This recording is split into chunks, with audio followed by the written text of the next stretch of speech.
Pensate che no vabbè, insomma, non sono merito mio, insomma, però l'ottava bella questa cosa, bella questa, però insomma vedere che c'è ancora tanta condivisione è una grande forza, insomma, mi dà tanta energia, mi dà tanta voglia di continuare e devo dire che negli anni, insomma, con tutte le vicissitudini della vita che poi a volte ci assalgono, in un giovedì sera di un marzo, proprio alle porte, alla porta aperte della primavera, insomma, perché fuori non somiglia tanto, anche se è una, come dire, una serata fredda e pioviginosa, però noi qui siamo usciti a raccogliere un calore immenso, veramente vi ringrazio.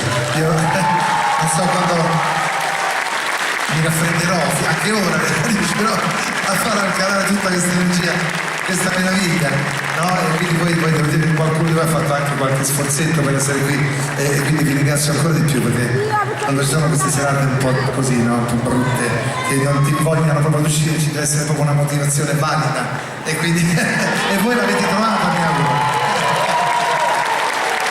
Questo mi rende felice veramente. E sapete quanto? Anche perché e io questo faccio davanti alla Guaglione, come si dice. Allora, e anche questi guagliuncini che stanno qui con me, quello fanno. E noi quando siamo sul palco e troviamo un pubblico così, per noi è come dire, è energia pura. Io tutte le volte insomma ci proviamo insieme a creare questa sinergia, questa voglia di dialogo, questo dialogo, no? Che poi avviene, no? Che sembra un po' retorica questa cosa. Qualcuno ci ha fatto anche qualche sketch, ma in realtà è così, insomma, io non potrei fare a meno di voi, e come credo alcuni di voi.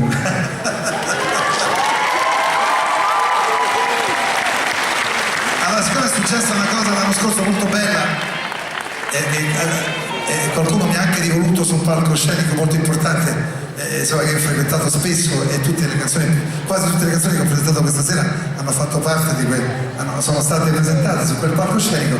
C'è una canzone che sta nel tempo così crescendo insieme a me, insieme a voi, diciamo con grande naturalezza, no? Anche se poi qualcuno, ho letto migliaia di commenti un po' arrabbiati quando dice ma perché dovevi arrivare, insomma poi in effetti è passato un anno e un mese e la canzone credo sta crescendo nei nostri cuori. Grazie infinite, mani nelle